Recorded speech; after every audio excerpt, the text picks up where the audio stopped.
Hello Vilas. Hello Vilas. Welcome to mid mystery. Welcome to mid mystery. இது 23 June 2018 தாய்லாந்துல இருக்க wild force football club வந்து வழக்கம் போல அவங்க ட்ரைனிங்கை மேற்கொண்டு இருக்காங்க. இந்த ட்ரைனிங்கை மேற்கொண்டு இருக்க பசங்களோட வயசுலாம் பாத்தீங்கன்னா 11ல இருந்து 16 வயசு இருக்கும் பாத்தீங்களா, அதுக்கு இடைப்பட்டு தான் இருக்கு. அந்த டீமை கைட் பண்றதுக்கு ஒரு ஹெட் கோச்சும் ஒரு அசிஸ்டன்ட் கோச்சும் இருக்காங்க. அதுல ஹெட் கோச் பாத்தீங்கன்னா ஒரு டைமுக்கு மேல உங்களை நான் நாளைக்கு சந்திக்கிறேன், நான் அடுத்த டீமுக்கு கோச் பண்ண போறேன் அப்படின்னு சொல்லிட்டு கிளம்பிடுறாப்ல. இவர் இப்ப யாருக்கு கோச் பண்ண போறாருன்னு பாத்தீங்கன்னா இவங்க ஏஜ் கேட்டகரி இருக்கு பாத்தீங்களா, இதுக்கு அடுத்த கேட்டகரியான 17 வயசுக்கு மேல இருக்க டீமுக்கு தான் கோச் பண்ண போறாரு. சோ ஹெட் கோச் பாத்தீங்கன்னா அந்த டீம் இருக்க இடத்தை அடைஞ்சிடறாரு. அடைஞ்சதுக்கு அப்புறம் அவருடைய போனை சைலண்ட்ல போட்டுட்டு அந்த டீமுக்கு கோச் பண்ணவும் போயிடுறாரு. இப்படியே டைம் டிக்கிங் ஆகுது, சன்செட் ஆகிற டைமும் வருது. அந்த ஒரு டைம்ல பாத்தீங்கன்னா ஹெட் கோச் அவருடைய பிராக்டிஸ் முடிச்சுட்டு வீட்டுக்கு போலாம் அப்படின்னு சொல்லிட்டு போன் இருக்க இடத்துக்கு வர்றாரு.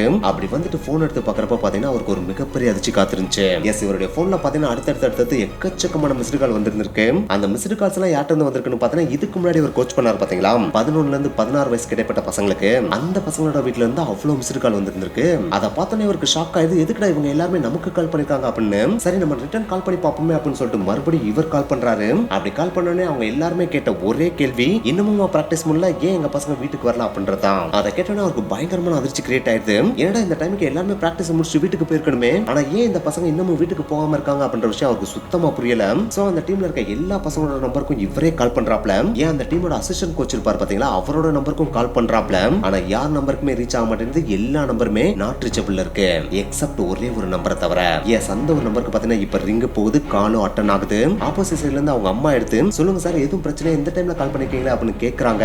அதுக்கு ஹெட் கோச் உங்க பையன் வீட்டுல இருக்காங்களா அப்படின்னு கேக்குறாரு. அதுக்கு அவங்க அம்மா என் பையன் வீட்டுல தான் சார் இருக்கா அப்படின்னு சொல்றாங்க. உடனே ஹெட் கோச் எப்ப வீட்டுக்கு வந்து அவனுடைய ஃப்ரெண்ட்ஸ் எல்லாம் எங்க இருக்காங்கன்னு கேட்டு சொல்லுங்க அப்படின்னு சொல்றாரு. அதுக்கு அந்த பையன் எனக்கு உடம்பு சரியில்லாதனால நான் வீட்டுக்கு வந்துட்டேன், ஆனா மிச்ச பசங்க எல்லாம் அசிஸ்டன்ட் கோச்சோட சேர்ந்து தாம்லுவாங் கேவ சுத்தி பார்க்க போயிருக்காங்க அப்படின்னு சொல்றான். இதை கேட்டோன்னே ஹெட் கோச் ஓ அங்க போயிருக்காங்களா, அதனாலதான் இவங்க இன்னும் வீட்டுக்கு போகாம இருக்காங்களா அப்படின்னு சொல்லிட்டு அந்த கோயிலுக்கு கிளம்பி போறாரு. அங்க போக போக தான் அவருக்கே தெரியுது போற வழியில மழை கொஞ்சம் கொஞ்சமா அதிகமாயிட்டே இருக்கு அப்படின்றது. அவரும் மலையெல்லாம் கிராஸ் பண்ணி அந்த குகையை அடைகிறாரு. அந்த குகையை அடைகிற இடத்துல பாத்தீங்கன்னா மழை பயங்கரமா சோன்னு பெஞ்சிட்டு இருக்கு. சோ ஒன்ஸ் குகையை அடைஞ்சோடனே தான் வந்து இந்த கார்ல இருந்து இறங்கி அந்த குகையை நோக்கி போறாரு. அப்படி போறப்ப அந்த குகையோட என்ட்ரன்ஸ்லயே பாத்தீங்கன்னா அந்த பசங்களோட சைக்கிளா இருக்கு பாத்தீங்களா, அது வரிசையா நிக்கிறத இவரால் நல்லாவே பார்க்க முடியுது. சோ அதை பார்த்தோன்னே இவர் கெஸ் பண்ணிடுறாரு, இன்னமும் பசங்க குகையில இருந்து வெளியே வரல அப்படின்றத. சோ வேமா போய் அந்த பசங்களை வீட்டுக்கு அனுப்பிவிடலாம் அப்படின்னு நினைச்சிட்டு தான் இவரும் கோயிலுக்குள்ள போறாரு. அப்படி போறப்பதான் இவருக்கே தெரியுது பயங்கரமா வெளியில பெஞ்சிட்டு இருக்க மழை தண்ணி இருக்கு பாத்தீங்களா, அது எல்லாம் குபு குபு குபுன்னு அந்த கோயிலுக்குள்ள போயிட்டு இருக்கு அப்படின்றதே. சோ அதை பார்த்தோன்னே இவருக்கு வேற லெவல்ல அள்ளி விட்டுருது. இப்படி தண்ணி போயிட்டு இருக்க இந்த ஒரு கோயிலுக்குள்ள நம்ம போனோம்னா நம்மளும் செத்து போயிடும் அப்படின்னு சொல்லிட்டு வேகமா போலீஸ்க்கு இன்ஃபார்ம் பண்றாரு. போலீஸும் பாத்தீங்கன்னா தாம்லுவாங் கோயிலுக்கு வர்றாங்க. ஒன்ஸ் அவங்க கோகையை ரீச் பண்ணோடனே பசங்க உள்ளதா இருக்காங்களா அப்படின்னு சொல்லிட்டு வெரிஃபை பண்றாங்க. அதாவது கோயிலுக்குள்ள கொஞ்சம் போய் பாக்குறாங்க. அப்படி போய் பாக்குறப்ப சில பசங்களோட பேக் செப்பல்ஸ் எல்லாம் இருக்கிறத நோட் பண்றாங்க. அதை நோட் பண்ணோடனே பசங்க உள்ளதா இருக்காங்க அப்படின்றத அவங்க கன்ஃபார்ம் பண்ணிடுறாங்க. அதை கன்ஃபார்ம் பண்ணோடனே அந்த பசங்களோட நேம சொல்லி கோயிலுக்குள்ள கத்துறாங்க. ஆனா என்னத்தான் கத்துனாலும் வெளியில மழை சோன்னு பெஞ்சிட்டு இருக்கு இல்லையா, சோ அதனாலே மழை தண்ணி கோயிலுக்குள்ள ஓடுற சவுண்ட்ல இவங்க கத்துன சவுண்ட் ஆப்போசிட் சைடுல இருக்க அந்த பசங்களுக்கு கேட்டுச்சான்னு தெரியல. சோ அதனாலே ஆப்போசிட் சைடுல இருந்து எந்த விதமான ரிப்ளையும் வரல. சரி, ரிப்ளை வரலாட்டினா என்ன, கோயிலுக்குள்ள கொஞ்சம் தூரம் போய் பார்ப்போம், சப்போஸ் பசங்க அங்க இருந்தாங்கன்னா அவங்களை அங்க இருந்து கூட்டு வந்துரும் அப்படின்னு சொல்லிட்டு கோயிலுக்குள்ள கொஞ்சம் தூரம் போய் பாக்குறாங்க. அப்படி போயிட்டு இருக்க போய் பாத்தீங்கன்னா கொஞ்சம் தூரம் போறப்பே கோயிலுக்குள்ள வர தண்ணி அவங்களோட நெஞ்சளவுக்கு வந்துருது. அதை பார்த்தோன்னே அவங்களுக்கு வேற லெவல்ல அள்ளி விட்டுருது. ஆத்தாடி, இதுக்கு மேல நம்ம உள்ள போனோம்னா நம்ம கம்ப்ளீட்டா மூழ்கிடுவோம், அதுக்கப்புறம் மூச்சு விட முடியாம நம்ம செத்து போயிடும் அப்படின்னு சொல்லிட்டு அவங்க அங்க இருந்து வெளியே வந்துடுறாங்க. சோ ஒன்ஸ் வெளியே வந்ததுக்கு அப்புறம் இதுக்கு நம்மளாம் செட் ஆக மாட்டோம், இதுக்கு ஆர்மி தான் செட் ஆகும் அப்படின்னு சொல்லிட்டு இந்த விஷயத்தை கவர்மெண்ட்டுக்கு இன்ஃபார்ம் பண்றாங்க. இப்படி போலீஸ் கவர்மெண்ட்டை இன்ஃபார்ம் பண்ற இந்த ஒரு டைம்ல பாத்தீங்கன்னா இந்த நியூஸ் அந்த சிட்டி ஃபுல்லா காட்டு தீ போல பரவ ஆரம்பிக்குது. இப்படி பரவன அந்த காட்டு தீ பாத்தீங்கன்னா அடுத்த சில மணி நேரங்கள தாய்லாந்து ஃபுல்லா பரவுது. அதுக்கடுத்து இந்த ஒரு நியூஸ் தான் பாத்தீங்கன்னா இந்த உலகம் ஃபுல்லாவே பேச ஆரம்பிக்கிறாங்க. அதாவது 13 குழந்தைகளும் அசிஸ்டன்ட் கோச்சும் ஒரு கோயிலுக்குள்ள மாட்டிக்கிட்டாங்க அப்படின்ற இந்த நியூஸ் தான் இப்போ உலகம் ஃபுல்லா லைவ் டெலிகாஸ்டாவும் ஒளிபரப்பாக ஆரம்பிக்குது. சோ ஒரு பக்கம் இந்த ஒரு நியூஸ் பார்த்தா வேர்ல்ட்ல இருக்கிற எல்லா டிவி சேனலுமே பிரேக்கிங் நியூஸா போயிட்டு இருக்கிற இந்த ஒரு டைம்ல தாய் கவர்மெண்ட் பார்த்தா நேவி சீல்ஸ் கூப்பிட்டாங்க. அந்த நேவி சீல்ஸ் வந்து பார்த்தா எக்கச்சக்க பேர் ஹெல்ப்புக்காக வர்றாங்க. இப்படி நேவி சீல்ஸ் இந்த ஒரு கேவ் அடைஞ்ச இந்த ஒரு டைம்ல பார்த்தா இன்னொரு பக்கம் அந்த கேவுக்கு பக்கத்துல வாழ்ந்துட்டு இருக்கிற பிரிட்டிஷ் சிவிலியனான வெர்னான் அன்ஸ்வர்த் அப்படின்ற ஒருத்தருக்கும் பார்த்தா இந்த ஒரு நியூஸ் போகுது. இந்த ஒரு நியூஸ் கேள்விப்பட்ட உடனே அந்த பிரிட்டிஷ் சிவிலியனான அன்ஸ்வர்த் அப்படின்ற ஒரு பார்த்தா பயங்கர ஃபாஸ்ட் அந்த கேவுக்கு வர்றாரு. வரதோட மட்டும் இல்லாம தாய் கவர்மெண்டோட அத்தாரிட்டி இருக்காரு பார்த்தா அவர்கிட்ட போயிட்டு எனக்கு இந்த குகையை பத்தி நல்லா தெரியும், கடந்த சில வருடங்கள் இந்த குகையை நான் பயங்கரமா படிச்சிட்டு இருக்கேன், இந்த குகை எவ்வளவு தூரமா போகும், எந்த இடத்துல ரெண்டா புரியும், எந்த இடத்துல பயங்கர ஆழமா இருக்குன்ற முதற்கொண்டு எல்லா டீடைலும் எனக்கு நல்லாவே தெரியும். அதாவது இந்த குகை தான் பார்த்தீங்கன்னா தாய்லாந்துல இருக்கிற 4வது மிகப்பெரிய குகை. அது மட்டும் கிடையாது, இந்த குகையோட என்ட்ரன்ஸ்ல இருந்து நம்ம 1 கிலோமீட்டர் தூரம் டிராவல் பண்ணோம் அப்படின்னா அந்த இடத்துல ஒரு டி செக்ஷனை நம்ம சந்திக்க வேண்டியிருக்கும். அந்த இடத்துல பாத்தீங்கன்னா 2 பிரிவுகள் அந்த குகை பிரியும். அந்த பிரிவுல நம்ம லெஃப்ட் சைடு போனோம் அப்படின்னா ஒரு குறிப்பிட்ட தூரம் தள்ளி பார்த்தீங்கன்னா ஒரு மேடான பகுதி வரும். அதுதான் பட்டாயா பீச். அந்த மேடான பகுதியை தாண்டியும் பார்த்தீங்கன்னா இந்த குகை பார்த்தீங்கன்னா கிட்டத்தட்ட 10 கிலோமீட்டர் தூரம் வரைக்கும் நீண்டு போகும் அப்படின்னு சொல்லிட்டு சொல்றாரு. சோ என்னோட கெஸ் படி அந்த 13 பசங்களும் பிளஸ் ஒரு அசிஸ்டன்ட் கோச் உயிரோட இருக்கணும் அப்படின்னா அவங்க அந்த பட்டாய பீச்ல இருந்தா மட்டும் தான் உயிரோட இருக்க முடியும். ஏன்னா அதுதான் பாத்தீங்கன்னா மேடான பகுதி. அந்த இடத்துல தான் தண்ணி அவ்வளவு சீக்கிரமா அது சேராது. சப்போஸ் அந்த ஒரு பட்டாய பீச்ல அவங்க இல்ல அப்படின்னா அவங்க உயிரோட இருக்கிறதுக்கான வாய்ப்புகள் ரொம்ப கம்மி அப்படின்னு சொல்றாரு. அது மட்டும் கிடையாது, இந்த கேவ் ரெஸ்கியூ மிஷன்ல பயங்கர எக்ஸ்பர்ட்டான 2 பேர் என்னோட ஃப்ரெண்ட்ஸா இருக்காங்க. அவங்க தான் ஜான் அண்ட் ரிக். சோ உங்களோட பெர்மிஷன் எனக்கு கிடைச்சிச்சு அப்படின்னா அவங்களே நான் இங்க கூட்டு வந்து இந்த மிஷனுக்காக ஹெல்ப் பண்ணுவேன் அப்படின்னு சொல்லிட்டு சொல்றாரு. இதை கேட்ட உடனே தாயா திரட்டினாலும் செம்மையான கோவம் வந்துடும். ஏன்னா நாங்களே இவ்வளவு நேவி சீல்ஸ் இறக்கி வச்சிருக்கோம், இவங்கள விட எங்களுக்கு எக்ஸ்ட்ரா ஹெல்ப் தேவைப்பட போது. சரி இருந்தாலும் பரவாயில்ல, நீ கேக்குறப்ப நான் கொடுக்காம இருக்க முடியாது அப்படின்னு சொல்லிட்டு பரவாயில்ல வர சொல்ல அப்படின்னு சொல்லிட்டு ஒரு சலிப்பு தட்டுற மாதிரி தான் அந்த 2 எக்ஸ்பர்ட்ஸையும் இவங்க கூப்பிட்டு விடுறாங்க. எது எப்படியோ பெர்மிஷன் கிடைச்சிருச்சு இல்லையா? சோ அதனாலேயே பாத்தீங்கன்னா நம்ம அன்ஸ்வத் உடனே தன்னோட 2 ஃப்ரெண்டான ஜான் அண்ட் ரிக்கு போன் பண்ணி அவங்கள உடனே தாய்லாந்துக்கு கிளம்பி வர சொல்றாரு. அவங்களும் உடனே கிளம்பி தாய்லாந்துக்கு வர்றாங்க. இதுல ஜான் அண்ட் ரிக்க பத்தி சொல்லணும் அப்படின்னா நம்ம ஜான் இருக்காரு பாத்தீங்கன்னா அவர் ஃபுல் டைம் ஐடி கன்சல்டன்டா ஒர்க் பண்ணிட்டு இருக்காரு. இவருக்கு கேவ் டைவிங் அப்படின்றது ஒரு ஹாபியா தான் அவர் பண்ணிட்டு இருக்காரு. அதுக்கடுத்து நம்ம ரிக்க பத்தி சொல்லணும் அப்படின்னா இவர் ஃபார்மர் ஃபயர் ஃபைட்டரா ஒர்க் பண்ணியிருந்திருக்காரு. இவங்க 2 பேருமே பாத்தீங்கன்னா கடைசி 20 வருடங்களா இந்த கேவ் டைவிங்ல பயங்கர எக்ஸ்பர்ட்டா ஒர்க் பண்ணியிருந்திருக்காங்க. அது மட்டும் கிடையாது, இந்த மாதிரியான கேவ் ரெஸ்கியூ மிஷன் எக்கச்சக்கமான மிஷன்ல இவங்க பங்கேற்கவும் செஞ்சிருக்காங்க. அதே நேரத்துல எக்கச்சக்கமான பாடிஸை ரெக்கவர் பண்ணவும் செஞ்சிருக்காங்க. சோ அவங்களுக்கு கேவ் ரெஸ்கியூ அப்படின்றது அல்வா சாப்பிடுற மாதிரியான ஒரு விஷயம் அப்படின்னே சொல்லலாம். ஆனா என்னதான் கேவ் ரெஸ்கியூ அப்படின்றது இவங்களுக்கு அல்வா சாப்பிடுற மாதிரியான விஷயமா இருந்தாலும் இவங்க பயங்கர ஆர்வமா தாய்லாந்துக்கு அந்த கோயிக்கிட்ட வந்தாலும் அவங்கள பார்த்த உடனே அந்த தாய் நேவி சீல்ஸ் இருக்காங்க பாத்தீங்கன்னா அவங்க எல்லாருமே பயங்கரமா உளுந்து சிரிக்க ஆரம்பிச்சிட்டாங்களா. ஏன்னா நம்ம ஜான் அண்ட் ரிக் இருக்காங்க பாத்தீங்கன்னா அவங்க 2 பேருமே யங்கான பீப்புள்லாம் கிடையாது, கொஞ்சம் வயசான பீப்புள். சோ அதனாலே அவங்கள பார்த்த உடனே அந்த தாய் நேவி சீல்ஸ் எல்லாருமே பாத்தீங்கன்னா ஏன்டா எங்க இருக்கிற எங்களாலே இந்த கோயிலுக்குள்ள நீந்தி போய் அவங்களை ரெஸ்கியூ பண்ண முடியுமான்னு தெரியல. அப்படி இருக்கிறப்ப வயசான நீங்க எப்படி மூச்சை பிடிச்சிட்டு இந்த கோயிலுக்குள்ள போக முடியும்? இதெல்லாம் வாய்ப்பே கிடையாது, உங்களோட ஹெல்ப் பெருசா எங்களுக்கு உதவவே உதவாது அப்படின்னு சொல்லிட்டு அவங்க எல்லாருமே நக்கலா தான் சிரிச்சாங்களா. ஆனா என்னத்தை தான் அவங்க நக்கலா சிரிச்சாலும் இந்த ஜான் அண்ட் ரிக்கோட கான்சென்ட்ரேஷன் ஃபுல் அண்ட் ஃபுல் பாத்தீங்கன்னா அந்த பசங்களை எப்படியாச்சும் ரெஸ்கியூ பண்ணி வெளியே கொண்டு வந்துடணும் அப்படின்றதா மட்டும்தான் இருந்துச்சு. சோ நம்ம ரிக்கும் ஜானும் கொஞ்சம் கூட யோசிக்காம அவங்க கொண்டு வந்த டைவிங் சூட்டை போட்டுட்டு உடனே கேவுக்குள்ள போக ஆரம்பிக்கிறாங்க. அந்த கேவுக்குள்ள போறப்ப பாத்தீங்கன்னா எக்கச்சக்கமான சலசலப்பு அந்த கேவுக்குள்ள நிலவிட்டு இருக்கு. ஏன்னா ஆல்ரெடி பாத்தீங்கன்னா நேவி சீல்ஸ் பாத்தீங்கன்னா அங்க நின்னுட்டு உள்ள போறதுக்கு ட்ரை பண்ணிட்டு இருக்காங்க. ஆனா அவங்களால உள்ள போகவே முடியல. ஏன்னா கோயிலுக்குள்ள பாத்தீங்கன்னா அளவுக்கு அதிகமா பெய்யற மழைனால தண்ணி உள்ள போயிட்டே இருக்கு இல்லையா? சோ அதுக்குள்ள நீந்துறதுக்கு அவங்களுக்கு பாத்தீங்கன்னா பயங்கர கஷ்டமா இருக்கு. அதுலயும் சில நேவி சீல்ஸ் பாத்தீங்கன்னா உள்ள போயிட்டு வெளியே வந்துட்டு இருக்காங்க. அப்படி போயிட்டு இருக்கிற அந்த ஒரு விசுவலை பார்த்துக்கிட்டு நம்ம ரிக்கும் ஜானும் பாத்தீங்கன்னா அவங்க டைவிங் சூட்டை நல்லா மாட்டிட்டு சரட்டுன்னு அந்த கேவுக்குள்ள இருக்கிற தண்ணிக்குள்ள குதிக்கிறாங்க. குதிக்கிறோட மட்டும் இல்லாம மெல்ல மெல்ல மெல்ல மெல்ல நீந்திக்கிட்டு அந்த கேவுக்குள்ள போயிட்டே இருக்காங்க. அப்படி போக போக தான் அவங்களுக்கே தெரியுது இந்த கேவ் சாதாரண கேவ் கிடையாது, பயங்கர டேஞ்சரான ஒரு குகை அப்படின்றது. ஏன்னா அந்த குகை பார்த்தீங்கன்னா ஸ்டார்டிங் டு எண்டிங் வரைக்கும் ஒரே மாதிரியான சைஸ்ல இருக்கிற ஒரு குகையெல்லாம் கிடையவே கிடையாது. அந்த குகையில சில இடங்கள்லாம் பார்த்தீங்கன்னா பயங்கர குறுகலா இருக்குமா. அந்த இடத்துல எல்லாம் பார்த்தீங்கன்னா ஒரு ஆள் மட்டும் தான் போற மாதிரியே இருக்கும். அதுவும் பார்த்தீங்கன்னா அந்த இடத்துல பாடியை பயங்கரமா வளைச்சு நெளிச்சு போற மாதிரி இருக்குமா. சில இடங்கள்லாம் பார்த்தீங்கன்னா எக்கச்சக்கமான ஸ்பைக்ஸ் மாதிரியான அமைப்புகளா இருக்கும். அந்த ஸ்பைக்ஸ் மாதிரியான அமைப்புல நம்ம கீரமா போற மாதிரி வேற உடம்ப வளைச்சு நெளிச்சு போற மாதிரி இருக்குமா. சில இடங்கள்ல அளவுக்கு அதிகமான ஆழங்கள் இருக்குமா, அந்த இடத்துல நீந்தி மட்டும் தான் போற மாதிரி இருக்கும். சில இடங்கள்ல ஆழமே இல்லாம நடந்து போற மாதிரி இருக்கும். சில இடங்கள்ல நம்மள நோக்கி எதிர்த்தாப்புல பயங்கர ஃபாஸ்டா ஒரு அலைகளுக்கு எதிராக வேற நீந்தி போற மாதிரி இருக்கும். அப்படி போற அந்த ஒரு டைம்ல பார்த்தா நம்ம இருக்கிற ஸ்டாமினா பயங்கரமா லாஸ் ஆகும். சோ அதனால அந்த மாதிரி இடங்கள்ல நீந்தி போறத விட கையை வச்சு ஊண்டி நகர்ந்து போறது தான் பெஸ்டாவே இருக்கும். இதுக்கெல்லாம் அந்த குகையில சில இடங்கள்லாம் பயங்கர டார்க்கா இருக்கும். அந்த டார்க்கான பிளேஸ்க்குள்ள நம்ம போறப்ப நம்மளோட கைகளையே நம்மளால பார்க்க முடியாத அளவுக்கு கம்ப்ளீட்டா பிளாக்கா இருக்கும். சோ அந்த மாதிரி இடங்கள்ல நம்ம போறப்ப நம்மளுக்கு உண்மையிலேயே அள்ளு விட்டுரும் அப்படின்றது இவங்க உள்ள போக போக தான் அவங்களுக்கே தெரியுது. சோ இப்படி இவங்க உள்ள போறப்ப அவங்களோட எய்ம் என்னவா இருந்துச்சு அப்படின்னு பாத்தீங்கன்னா இந்த 13 பசங்க அந்த அசிஸ்டன்ட் கோச் உயிரோட இருக்கதா சொல்லப்படுற அந்த பட்டாயா பீச் இருக்கு பாத்தீங்களா, அது வரைக்கும் போறதா தான் அவங்களோட எய்மா இருந்துச்சு. ஆனா கோயிலுக்குள்ள இருக்கிற எக்ஸ்ட்ரீம் டிஃபிகல்டிஸ் அதே நேரத்துல வெளியில போய் அளவுக்கு அதிகமான மழைனால அந்த கோயிலுக்குள்ள வர தண்ணியோட வரத்தும் டைம் போக போக இன்க்ரீஸ் ஆயிட்டே போதே தவிர கம்மியாற மாதிரி தெரியல. சோ இப்படி இன்க்ரீஸ் ஆயிட்டே போச்சு அப்படின்னா ஒரு ஸ்டேஜுக்கு மேல இவங்களும் அந்த கோயிலுக்குள்ள மாட்டிக்குவாங்க அப்படின்ற ஒரு சிச்சுவேஷன் வரப்போற டைம்ல இதுக்கு மேலே நம்ம நீந்தி உள்ள போனோம் அப்படின்னா அது நம்மளோட உயிருக்கும் ஆபத்தா அமைஞ்சிரும் அப்படின்னு சொல்லிட்டு அந்த பட்டாயா பீச் அடையிறதுக்கு முன்னாடியே பாத்தீங்கன்னா இவங்களோட உயிரோட பாதுகாப்புக்காக மறுபடியும் ரிட்டர்ன் ஆகி குகைக்கு வெளியே வந்துடுறாங்க. அப்படி வெளியே வந்து அவங்க கடவுள்கிட்ட கேட்ட ஒரே விஷயம் இது ஒண்ணுதான், தயவு செஞ்சு இந்த மழையை மட்டும் நீ நிப்பாட்டிரு, மழையை நிப்பாட்டிட்டு அப்படின்னா நாங்க ரெஸ்கியூ மிஷனை உடனே ஆரம்பிச்சிருவோம். ஆனா இப்படி சோனு மழை பெஞ்சிட்டே இருந்துச்சுன்னா எங்களால ரெஸ்கியூ மிஷனை மேற்கொள்ளவே முடியாது அப்படின்னு சொல்லிட்டு கடவுளை வேண்ட ஆரம்பிக்கிறாங்க. ஆனா என்னதான் அவங்க கடவுளை வேண்டினாலும் பெய்யற மழை நிக்கிற மாதிரியும் தெரியல, உள்ள போற தண்ணியோட வரத்தும் குறையற மாதிரியும் தெரியல. கண்டினியூஸா தண்ணி அளவுக்கு அதிகமா கோயிலுக்குள்ள போய்கிட்டே தான் இருக்கு. இருந்தாலும் தாய் நேவி சீல்ஸ் கொஞ்சம் கூட தளராம ரெஸ்கியூ மிஷனை மேற்கொள்ளலாட்டியும் பரவாயில்ல, கோயிலுக்குள்ள போற தண்ணியோட வரத்தையாச்சும் நம்ம கம்மி பண்ணுவோம் அப்படின்னு சொல்லிட்டு கோயிலுக்குள்ள இருக்கிற தண்ணியை முடிஞ்ச அளவுக்கு வாட்டர் பம்ப் பண்ணி வெளியேற்றவும் ட்ரை பண்ணிட்டு இருக்காங்க. அதே நேரத்துல வெளியில இருந்து மழை பெஞ்சு கோயிலுக்குள்ள தண்ணி வர பாத்து இருக்கு பாத்தீங்கன்னா, அந்த பாத்தை முடிஞ்ச அளவுக்கு அடைச்சு உள்ளுக்குள்ள தண்ணி போற வரத்தையும் கம்மி பண்ண ஆரம்பிக்கிறாங்க. ஆனா எவ்வளவுதான் ட்ரை பண்ணாலும் நேச்சரை நம்மளால தடுத்து நிறுத்த முடியுமா என்ன? சோ இவங்களால ஓரளவுக்கு தான் தடுத்து நிறுத்த முடிஞ்சே தவிர அந்த கோயிலுக்குள்ள கண்டினியூஸா அடுத்தடுத்தும் தண்ணி போயிட்டே தான் இருந்துச்சு. சோ இப்படியே டைம் டிக்கிங் ஆரம்பிக்குது. இவங்க ரெஸ்கியூ மிஷனை மேற்கொண்டு கிட்டத்தட்ட 48 மணி நேரமும் கிடக்குது. சோ இந்த 48 மணி நேரம் கடந்த உடனே மீடியா பீப்புள் எல்லாருமே பாத்தீங்கன்னா அவங்கவுங்க இஷ்டத்துக்கு ஏத்த மாதிரி பயங்கரமா பேச ஆரம்பிக்கிறாங்க. ஏன்னா பசங்க உள்ள போயிட்டு கிட்டத்தட்ட 48 மணி நேரம் ஆச்சு இல்லையா? சோ சாப்பிடுறதுக்கு சாப்பாடே இல்லாட்டினா அவங்க எப்படி உயிரோட இருப்பாங்க? அவங்களை ரெஸ்கியூ பண்றதுக்கு இவங்க என்ன ஒரு மிஷனை மேற்கொண்டு இருக்காங்க? இவங்க எல்லாம் பாக்குறப்ப அவங்க அவங்களை காப்பாத்துறதுக்கு எந்த ஒரு நடவடிக்கை எடுக்கிற மாதிரி தெரியல.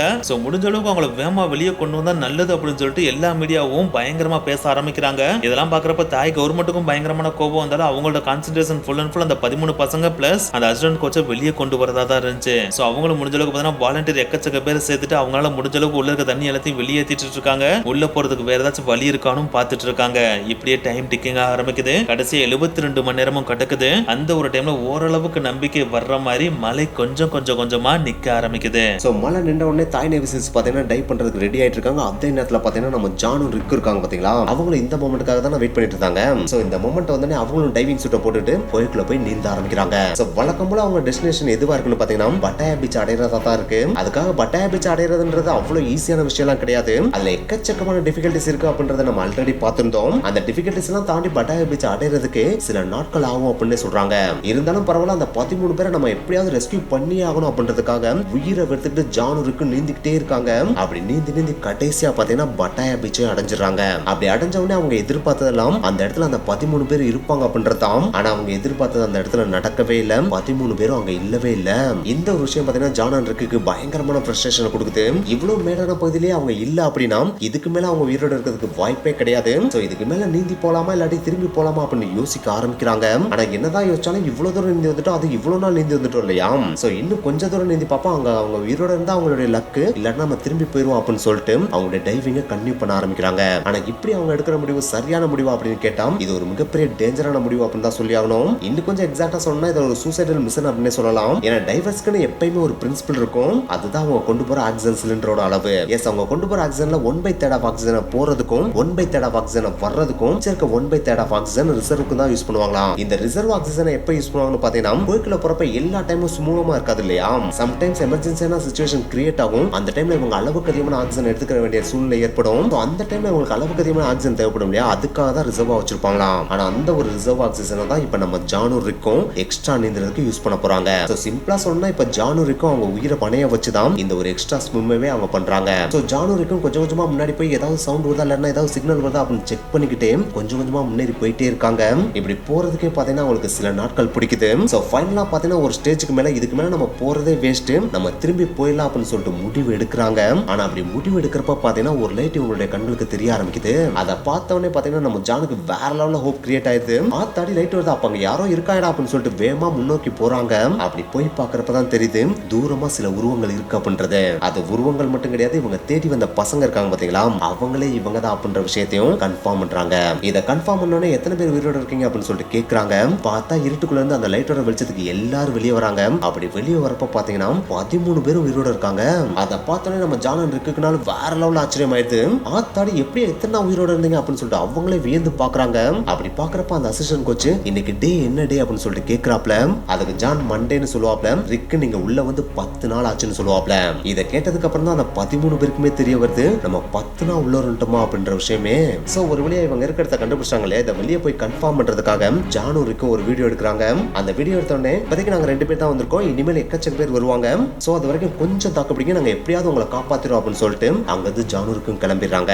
சோ வெளியே வந்து ஜானுருக்கு சொன்ன இந்த ஒரு விஷயம் பாத்தீங்கன்னா உலகம் ஃபுல்லா பயங்கரமான ஆச்சரியத்தை கிரியேட் பண்ணுது. அது வரைக்கும் ஹோப்பே இல்லாம இந்த தாய் கவர்மெண்ட் பாத்தீங்கன்னா இப்ப பயங்கர ஹோப்பா இவங்களை எப்படியாவது ரெஸ்கியூ பண்ணிடலாம் அப்படின்னு சொல்லிட்டு விறுவிறுப்போட ரெஸ்கியூ மிஷன்ல இறங்குறாங்க. அதோட முதற்கட்டமா உள்ள இருக்க பசங்களுக்கு தேவையான உணவு, ஆக்சிஜன் அண்ட் குளிர்காயத்துக்கு தேவையான அலுமினியம் ஃபாயில் பேப்பர் இந்த மாதிரியான ஐட்டங்களை எடுத்துட்டு டைவர்ஸ் உள்ள போறாங்க. அப்படி உள்ள போன டைவர்ஸ் பாத்தீங்கன்னா அவங்க கொண்டு வந்த விஷயங்களை கொடுத்துட்டு அந்த பசங்களோட சில நாட்கள் தங்கி இருந்துட்டு வர்றாங்க. என்னடா தங்கி இருந்துட்டு வராங்களா, அப்ப அவங்களை கூட்டிட்டு வரல அப்படின்னு சொல்லிட்டு நீங்க கேட்கலாம். இங்கதான் ஒரு மிகப்பெரிய சிக்கலே இருக்கு. ஏன்னா உள்ள போயிட்டு வர்றது அப்படின்றது 1 மணி நேரம் 2 மணி நேரம் ஸ்விம்மிங் கிடையாது. அது 3ல இருந்து 4 நாள் வரைக்கும் நீடிக்கிற ஒரு ப்ராசஸ். சோ 3ல இருந்து 4 நாள் வரைக்கும் தாக்கு பிடிச்சு நீந்தணும் அப்படின்னா அந்த அளவுக்கு ஸ்டாமினா உள்ள இருக்கவங்ககிட்ட இருக்குமா என்ன? கண்டிப்பா இருக்கிறதுக்கு வாய்ப்பே கிடையாது இல்லையா. ஏன்னா ஆல்ரெடி அவங்க 10 நாளைக்கு மேல கோயிலுக்குள்ளே இருக்காங்க இல்லையா, அதுவும் சாப்பிடாம கொள்ளாம இருக்காங்க இல்லையா. அப்படி இருக்கப்ப அவங்க ஆல்ரெடி பயங்கர சோர்வா இருப்பாங்க இல்லையா. அவ்வளவு சோர்வா இருக்கவங்கள போயிட்டு 3ல இருந்து 4 நாள் நீந்துங்கன்னு சொன்னா நீந்த முடியுமா என்ன? கண்டிப்பா வாய்ப்பே கிடையாது இல்ல. அதுவே அவங்களுக்கு டெத்தை கிரியேட் பண்ணிடும் இல்லையா. அதுலயே அந்த பசங்கள சில பேருக்கு பாத்தீங்கன்னா ஸ்விம்மிங்கே தெரியாது. அப்படி இருக்கப்ப ஸ்விம் பண்ணி வெளியே கூட்டு வரது அப்படின்றது டேஞ்சரான விஷயம் இல்லையா. அதனாலேயே உங்களுக்கு ஒரு ப்ராப்பரான பிளான் தேவைப்படுச்சு. அதுக்கான ஐடியாவை எக்கச்சக்கப்பட்டையும் கேட்கறாங்க. நிறைய பேர் அவங்களுடைய பாயிண்ட் ஆஃப் வியூல இருந்து எக்கச்சக்கமான ஐடியாஸ் சொல்றாங்க. அதுல ஃபர்ஸ்ட் ஐடியா என்னன்னு பாத்தீங்கன்னா கோயிலுக்குள்ள இருக்க தண்ணியை கம்ப்ளீட்டா வெளியேற்றுறது. இந்த ஐடியா கேட்கறதுக்கு நல்லா இருந்தாலும் இது பிராக்டிகலா பாசிபிள் அப்படின்னு கேட்டா அது இந்த டைம்ல பாசிபிள் இல்ல அப்படின்னு தான் சொல்லி ஆகணும். ஏன்னா இந்த ஒரு டைம் பாத்தீங்கன்னா அந்த இடத்துல இப்பதான் பருவமழை ஸ்டார்ட் ஆன டைமா. சோ அப்படி இருக்கப்ப இந்த பருவமழை பாத்தீங்கன்னா இன்னும் 4 மாசம் வரைக்கும் நீடிக்குமா. சோ அந்த டைம்ல அவங்க தண்ணி தண்ணியை வெளியேற்றுறேன்னு வெளியேற்றிட்டே இருந்தா கிட்டத்தட்ட 4 மாசம் வரைக்கும் வெளியேற்றிட்டே இருக்கணும் இல்லையா? அது வரைக்கும் உள்ள இருக்கவங்க உயிரோட இருப்பாங்களா என்ன? வாய்ப்பே கிடையாதுல. சோ அதனால இது ஒரு ஃபெயில்ட் ஐடியாவா அமைஞ்சிருச்சு. அதுக்கடுத்து பாத்தீங்கன்னா இவங்க கோயிலுக்குள்ள இருக்க இடத்துக்கு நேரா மலைக்கு மேல ஒரு ட்ரில்ல போட்டா இவங்களை ஈஸியா தூக்கிடலாம் அப்படின்னு சொல்றாங்க. ஆனா இதுவும் பாத்தீங்கன்னா கேட்கறதுக்கு நல்லா இருந்தாலும் பிராக்டிகலா பாசிபிளே கிடையாது அப்படின்னு தான் சொல்லி ஆகணும். ஏன்னா இவங்க இருக்கிறது கோயிலுக்குள்ள இல்லையா? சோ அதனால இவங்களுடைய எக்ஸாக்ட் லொகேஷனை கரெக்டா ப்ரெடிக்ட் பண்ண முடியாது. இதுக்கெல்லாம் மேல அந்த மலையும் பாத்தீங்கன்னா பயங்கரமான கருங்கல் பாறை, அதை ட்ரில் போடுறது பாசிபிளே இல்லாத விஷயம். சோ அதனால இதுவும் ஃபெயில்டான ஐடியாவா தான் இருந்துச்சு. அதுக்கடுத்து மூணாவது ஐடியா பாத்தீங்கன்னா கோயிலுக்குள்ள இருக்கவங்க இன்னும் 4 மாசம் கோயிலுக்குள்ளே இருக்கட்டும், அதாவது பருவமழை முடிகிற வரைக்கும் கோயிலுக்குள்ளே இருக்கட்டும், அது வரைக்கும் அவங்களுக்கு தேவையான ஃபுட் ஆக்சிஜன் எல்லாம் கொடுத்துக்கிட்டே இருப்போம், அதுக்கப்புறம் மழை நின்னதுக்கு அப்புறம் வெளியேற்றுவோம் அப்படின்னு சொன்னாங்க. ஆனா இதுல இருக்க பிரச்சனை என்னன்னு பாத்தீங்கன்னா மழை திடீர்னு சோன்னு அளவுக்கு அதிகமா பெஞ்சிச்சுன்னு வச்சுக்கோங்களேன், கோவை கம்ப்ளீட்டா மூழ்கிடும் இல்லையா? அப்படி மூழ்கிருச்சு அப்படின்னா உள்ள இருக்க எல்லாருமே இறந்து போயிருவாங்க இல்லையா? சோ இதுவும் ஃபெயில்டான ஒரு ஐடியாவா தான் இருந்துச்சு. இதுக்கெல்லாம் மேல எலான் மஸ்க் பாத்தீங்கன்னா ஒரு குட்டியான சப்மரைனை உருவாக்கி இதை வச்சு அவங்கள மீட்டலாம் அப்படின்னு சொல்லி ஒரு ஐடியாவும் கொடுப்பாப்ல. ஆனா அது கேட்கறதுக்கு நல்லா இருந்தாலும் இந்த குகை பயங்கர குறுகலான குகை, அங்கங்க வளைவு நெளிவான பாதைகள் இருக்கு இல்லையா? அந்த இடத்துல சப்மரைன் போறதுக்கு வாய்ப்பே கிடையாது. சோ இதுவும் ஃபெயிலான ஐடியாவா தான் முடிஞ்சு. சோ அதனாலே என்ன பண்றது எது பண்றது தெரியாம தாய் கவர்மெண்ட் விழிப்பிதிங்க நின்னுட்டு இருந்தாங்க. அந்த ஒரு டைம்ல தான் நம்ம ரிக்கு ஒரு செம்மையான ஐடியாவோட வராரு. இந்த ஒரு ஐடியா ரிக்கு கொண்டு வந்துட்டு இருக்கப்ப பார்த்தீங்கன்னா ஆல்ரெடி தாய் நேவி சைடுல இருந்து பார்த்தீங்கன்னா உள்ள இருக்கிற பசங்களுக்கு ஃபுட் எல்லாம் சப்ளை பண்ணிட்டு இருக்காங்க பாத்தீங்களா? அப்படி சப்ளை பண்ண போன ஒரு டைவர் பார்த்தீங்கன்னா அதுவும் எக்ஸ்பீரியன்ஸான டைவர் பாத்தீங்கன்னா அவங்களுக்கு ஃபுட் சப்ளை பண்ணிட்டு மறுபடியும் ரிட்டர்ன் ஆறப்ப பார்த்தீங்கன்னா துரதிர்ஷ்டவசமா இறந்து போயிடுறாரு. சோ இந்த ஒரு இறப்பு பார்த்தீங்கன்னா அதாவது எக்ஸ்பீரியன்ஸான டைவரோட இறப்பு பாத்தீங்கன்னா இந்த ஒரு ரெஸ்கியூ மிஷன் எவ்வளவு டேஞ்சரான மிஷன் அப்படின்றது அங்க இருந்து எல்லாருக்குமே உணர்த்தது. அது அவங்களுக்கு மட்டும் கிடையாது, உலகத்துல இருக்கிற எல்லாருக்குமே இந்த ஒரு ரெஸ்கியூ மிஷன் எவ்வளவு டேஞ்சர் அப்படின்றத உணர்த்த ஆரம்பிச்சிச்சு. சோ அப்படி அது உணர்த்தின அந்த ஒரு டைம்ல தான் பாத்தீங்கன்னா நம்ம ரிக்கு ஒரு ஐடியாவை கொண்டு வந்து சொல்றாரு. அந்த ஐடியா தான் நம்ம உள்ள இருக்கிற 12 பசங்க அந்த ஒரு அசிஸ்டன்ட் கோச் இருக்காரு பாத்தீங்கன்னா அவங்க எல்லாருக்குமே மயக்க மருந்து கொடுத்து சேஃபா ஒரு பேக்கேஜ் மாதிரி பேக் பண்ணி ஒவ்வொரு டைவரும் ஒவ்வொரு பெர்சனுக்கு அப்படின்ற மாதிரி நம்ம வெளியே கொண்டு வந்தோம் அப்படின்னா ஈஸியா அவங்கள வெளியே கொண்டு வந்துடலாம் அப்படின்னு சொல்லிட்டு ரிக்கு சொல்றாரு. இந்த ஒரு விஷயத்தை கேட்டோன்னே தாய்குரம்னாலும் பயங்கரமான ஒரு கோவம் வந்துருது.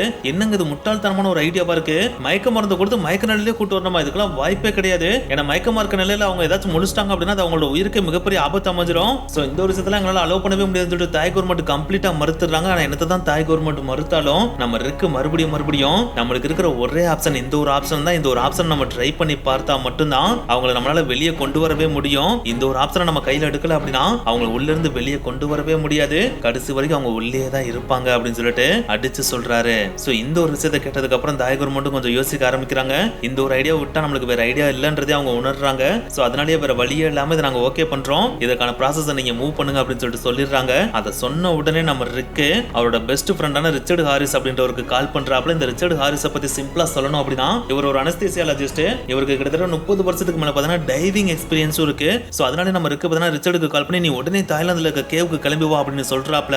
நம்ம ரிச்சர்ட் பார்த்தீங்கன்னா அடுத்த சில மணி நேரங்களே பார்த்தீங்கன்னா தாய்லாந்துல இருக்க அந்த கேவுக்கு வந்து அடையிறாரு. அப்படி அவர் அங்க வர்ற வரைக்கும் கூட பார்த்தீங்கன்னா நம்ம ரிக்கு என்ன பிளான் அப்படின்றத ரிச்சர்ட்ட சொல்லவே கிடையாது. அவர் ஒன்ஸ் அங்க வந்ததுக்கு அப்புறம் தான் உள்ள இருக்க பசங்க எல்லாருக்குமே நம்ம அனஸ்தீசியாவை கொடுத்துதான் வெளியே கொண்டு வர போறோம் அப்படின்ற விஷயத்தையே ரிச்சர்ட்ட சொல்றாப்ல. இதை கேட்ட உடனே ரிச்சர்ட்னால வேற லெவல்ல பீதி ஆயிருது. என்னது அனஸ்தீசியாவை கொடுத்து வெளியே கொண்டு வரணுமா? ஆத்தாடி இது ஒரு முட்டாள்தனமான மிஷன், அதே நேரத்துல இது ஒரு சூசைடல் மிஷன் வேற, இதுக்கெல்லாம் என்னால ஓகேவே சொல்ல முடியாது சொல்லிட்டு ரிக்கிட்ட சொல்லிடுறாப்ல. ஆனா ரிக் அவர்ட்டையும் போயிட்டு இதை விட்டா நம்மளுக்கு வேற ஆப்ஷனே கிடையாது, இந்த ஒரு ஆப்ஷனை வச்சு தான் நம்ம வெளியே கொண்டு வந்தானோ அப்படின்னு சொல்லிட்டு ரிச்சர்ட் இருக்கிற ஒரே பாசிபிலிட்டியை சொல்றாப்ல. ரிச்சர்டும் இருக்கிற சிச்சுவேஷனை புரிஞ்சுக்கிறாப்ல. சோ அதனாலேயே நம்மளால முடிஞ்ச அளவுக்கு ட்ரை பண்ணுவோம். உள்ள இருந்து அவங்க உயிரோட வந்துட்டாங்க அப்படின்னா அது அவங்களுக்கு லக்கு, இல்லாட்டினா அவங்களோட பாடியை வச்சு நம்மளால வெளியே கொண்டு வர முடியும் அப்படின்னு சொல்லிட்டு அதுக்கான அடுத்த கட்ட முயற்சியில இறங்க ஆரம்பிக்கிறாங்க.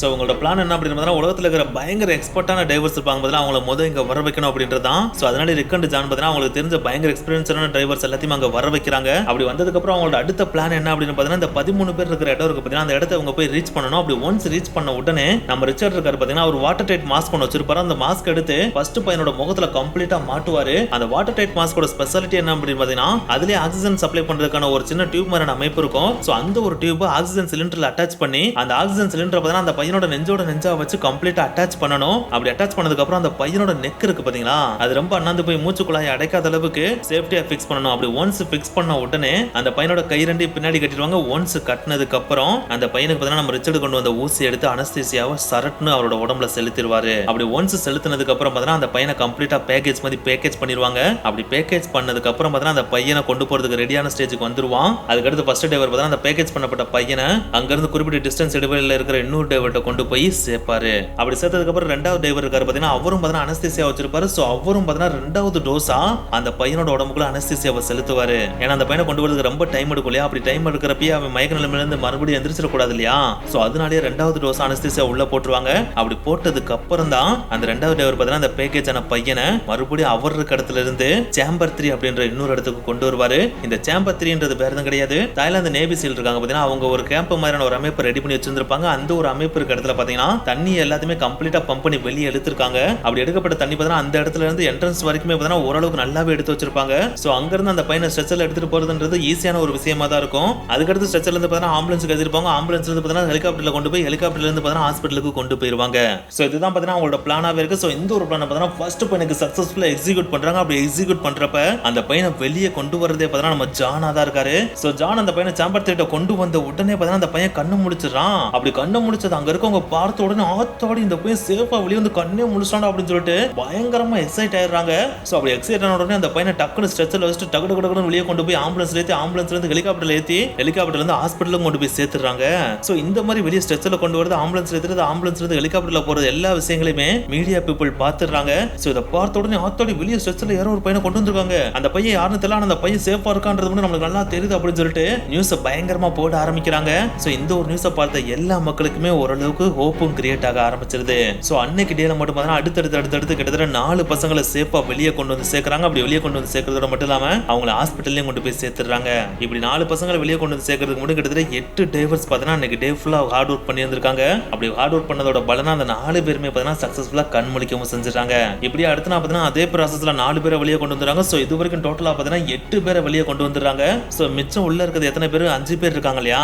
சோ ஃபைனலா ஒரே நாள்ல பார்த்தீங்கன்னா அந்த 5 பேரையும் வெளியே கொண்டு வரலாம்னு சொல்லிட்டு இவங்க பிளான் போடுறாங்க. அப்படி பிளான் போடுறப்பதான் ஒரு சின்ன ப்ராப்ளமும் கிரியேட் ஆகுது. ஏன்னா அந்த 5 பேர்ல ஒரு பையன் பார்த்தீங்கன்னா ரொம்ப சின்ன பையனா இருக்கும். அந்த சின்ன பையனோட முகத்துல பாத்தீங்கன்னா இவங்க வச்சிருக்கிற அந்த வாட்டர் டைட் மாஸ்க் பார்த்தீங்கன்னா அது அந்த அளவுக்கு பெருசா போய் ஃபிட் ஆக மாட்டேங்குது. சோ அது மட்டும் சரியா போய் ஃபிட் ஆகல அப்படின்னா மயக்க நிலைமையில இருக்கப்ப அவனோட மூக்குக்குள்ள தண்ணி போயிருச்சு அப்படின்னா அதுவே உனக்கு டெத்தை கிரியேட் பண்ணிரும் இல்லையா? சோ அதனாலே இந்த ஒரு விஷயம் வந்து நம்ம ரிச்சர்ட் மட்டும் இல்லாம அங்க இருக்கிற டைவர்ஸ் எல்லாருமே ஒரு மிகப்பெரிய பதற்றத்தை கிரியேட் பண்ணுது. இருந்தாலும் நம்ம ஹாரிஸ் ரிச்சர்ட் பார்த்தீங்கன்னா பேக்கப்புக்கு ஒரு சின்ன மாஸ்க் வச்சிருந்திருப்பாப்ல. அந்த மாஸ்க் எடுத்து அந்த பையனோட முகத்துல மாட்டி பாப்பாப்ல. அதுவும் பாத்தீங்கன்னா அந்த பையனுக்கு கொஞ்சம் பெருசா இருக்க மாதிரி தான் இருக்கும். இருந்தாலும் அதை இழுத்து புடிச்சு கட்டி பயங்கர டைட்டா அந்த பையனோட முகத்தை சுத்தி கட்டிடுவாரு. ஆனா அப்படி கட்டுறப்ப நம்ம ரிச்சர்டுக்கு பார்த்தா அந்த அளவுக்கு பெருசா 100% நம்பிக்கை இருக்கவே இருக்காது. ஏன்னா இந்த மாஸ்க் எந்த அளவுக்கு ஒர்க் ஆகும் அப்படின்றது அவருக்கு அந்த அளவுக்கு தெரியல. இருந்தாலும் ஒரு நம்பிக்கையில நம்ம இவனை அனுப்பிடுவோம் அப்படின்னு சொல்லிட்டு அந்த பையனுக்கு பண்ண வேண்டிய ப்ரொசீஜர் எல்லாமே பண்ணி அவனுக்கு அனஸ்தீசியாவை செலுத்தி அவன் ஒரு பேக்கேஜ் மாதிரி ரெடி பண்ணி ஃபைனலா டைவர்ஸ்டையும் கொடுத்து விடுவாரு. அவங்களும் மெல்ல கொண்டு வந்து 2வது டைவர்ஸ் கொடுப்பாங்க. 2வது டைவரும் பார்த்தீங்கன்னா அடுத்த அனஸ்தீசியாவை போட்டு அந்த பையனை சக்சஸ்ஃபுல்லா 3வது சேம்பர்ல கொண்டு வந்து சேர்த்துருவாங்க. சோ ஃபைனலா பார்த்தீங்கன்னா அந்த 13 பேருமே சக்சஸ்ஃபுல்லா குகைக்கு வெளியே கொண்டு வந்து ஹாஸ்பிட்டல்ல சேர்த்து அந்த 13 பேருமே ஹாஸ்பிட்டல்ல ரெக்கவர் ஆகவும் செஞ்சுட்டாங்க. சோ இந்த ஒரு மிஷன் பார்த்தீங்கன்னா பயங்கர சக்சஸ்ஃபுல்லான மிஷனாகவும் மாறுது. இந்த ஒரு மிஷனை பார்த்த உலகத்துல இருக்கிற எல்லா மக்களுமே வேற லெவல்ல அங்க இருந்து டைவர்ஸ் எல்லாருமே பாராட்டி குவிக்கிறாங்க. ஆனா என்னத்தை தான் பயங்கரமா பாராட்டினாலும் இந்த மிஷன்ல ஈடுபட்ட 2 டைவர்ஸ் பார்த்தீங்கன்னா அவங்களோட உயிரை விட்டுருக்காங்க. ஒரு டைவர் பார்த்தீங்கன்னா அந்த மிஷனை மேற்கொள்றப்பே தண்ணிக்குள்ள போயிட்டு இறந்து போயிட்டாரு. இன்னொரு டைவர் பார்த்தீங்கன்னா இந்த மிஷன் நடந்து முடிஞ்சு 1 வருஷம் கழிச்சு இறந்து போயிட்டாரு. சோ அந்த 13 பேருக்காக இந்த 2 பேர் செய்த உயிர் தியாகம் உண்மையிலேயே பிள்ளை மதிப்பற்றது அப்படின்னு சொல்லலாம். ஓகே வியூவர்ஸ், இந்த வீடியோ உங்களுக்கு பிடிச்சா லைக் பண்ணுங்க, ஷேர் பண்ணுங்க, போகும்போது மறக்காம மனித சேனலை சப்ஸ்கிரைப் பண்ணுங்க. பை.